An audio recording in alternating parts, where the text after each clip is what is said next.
Selamat pagi Bu Triweni dan teman-teman semuanya. Kami dari kelompok 10 akan mempresentasikan analisis pengendalian kualitas air Brisbane River, Australia. Pertama-tama saya akan memperkenalkan anggota kelompok kami. Yang pertama ada saya sendiri, Audrey Adela Sintiarko, 101-24008. Saya Mutia Isnaini 101 24 018. Saya Cynthia Larasati Hotima 101240444.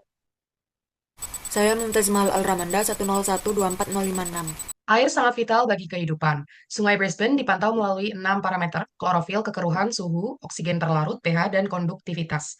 Menurut Kiawali dan lainnya, parameter ini saling korelasi. Contohnya, suhu naik maka oksigen terlarut turun. Memantau parameter secara terpisah, yaitu univariat, bisa menyesatkan karena mengabaikan hubungan antar parameter. Oleh karena itu, kami menggunakan metode multivariat Hoteling's T-square yang dapat memantau beberapa parameter sekaligus. Selain itu, Mason dan lainnya menyediakan cara untuk mengidentifikasikan parameter penyebab ketika proses tidak terkendali. Dengan pendekatan ini, pemantauan kualitas air Sungai Brisbane akan menjadi lebih akurat dan sesuai standar Queensland Water Quality Guidelines. Next. Berdasarkan latar belakang, kami merumuskan tiga masalah. Yang pertama, bagaimana stabilitas proses kualitas air Sungai Brisbane dengan Hoteling T-square. Kedua, parameter apa penyebab OOC dan bagaimana membedakan anomali statistik dengan pelanggaran baku mutu. Yang ketiga, bagaimana perbandingan nilai OOC dengan standar QA/QG. Dari rumusan masalah itu, kami menetapkan tiga tujuan. Yang pertama, menerapkan Hoteling T-square untuk evaluasi stabilitas. Kedua, mengidentifikasikan parameter dominan penyebab ketidakstabilan berdasarkan Mason dan lainnya. Yang ketiga, membandingkan nilai OOC dengan standar QA/QG dan memberikan rekomendasi perbaikan. Selanjutnya sumber data pada laporan ini menggunakan data sekunder. Data sekunder yakni data penelitian yang diperoleh secara tidak langsung dan melalui media perantara. Media perantara yang kami gunakan yakni Kaggle dengan judul Water Quality Monitoring Dataset, Water Quality Measurement for Brisbane River, Australia, dengan pengamatan sebanyak 199 titik waktu dan juga pengamatan setiap 15 menit. Deskripsi parameternya ada 6 parameter. Yang pertama suhu, yakni mempengaruhi kelarutan gas, laju reaksi kimia, dan aktivitas biologis. Yang kedua, oksigen terlarut atau DO, dissolved oxygen, yakni dapat menyebabkan stres pada ikan dan biota akuatik jika nilainya rendah, yakni kurang dari 4-5 mg per liter. Yang ketiga ada pH, yakni mengukur derajat keasaman atau kebebasan air. Next.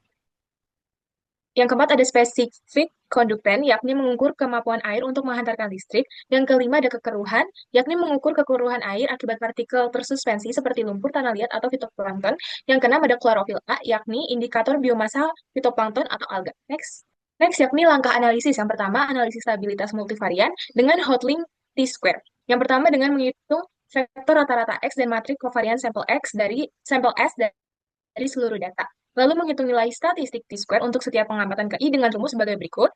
Lalu menentukan batas kendali atas atau upper control limit berdasarkan distribusi beta dengan rumus seperti berikut. Lalu kesimpulannya, jika T-square lebih besar dari UCL, maka pengamatan KI dinyatakan out of control. Selanjutnya, analisis stabilitas univarian, yakni dengan bagian kendali misalnya IMR. Lalu ada analisis kapabilitas proses dan perbandingan dengan baku mutu. Selanjutnya, mari kita lihat grafik bagian kendali Hoteling T-square berikut. Terdapat beberapa titik yang out of control yang menandakan terdapat interaksi yang tidak seperti kondisi normalnya. Jika kita lihat lebih lanjut, data-data yang out of control adalah sebagai berikut. Kita lihat bahwa saat di pengamatan ke-61, nilai turbidity melonjak hingga 8,774 NTU.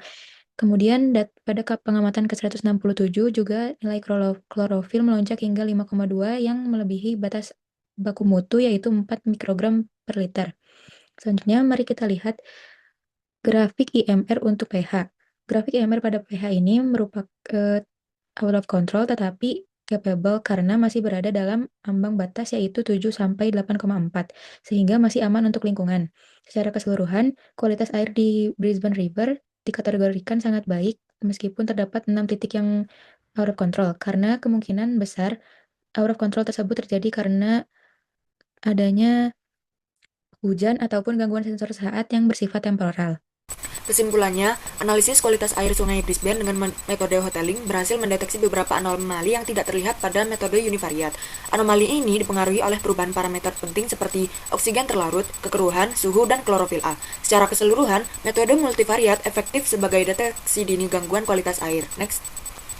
Sebagai saran, perlu peningkatan pengawasan dan penambahan sensor di titik kritis untuk deteksi dini pencemaran.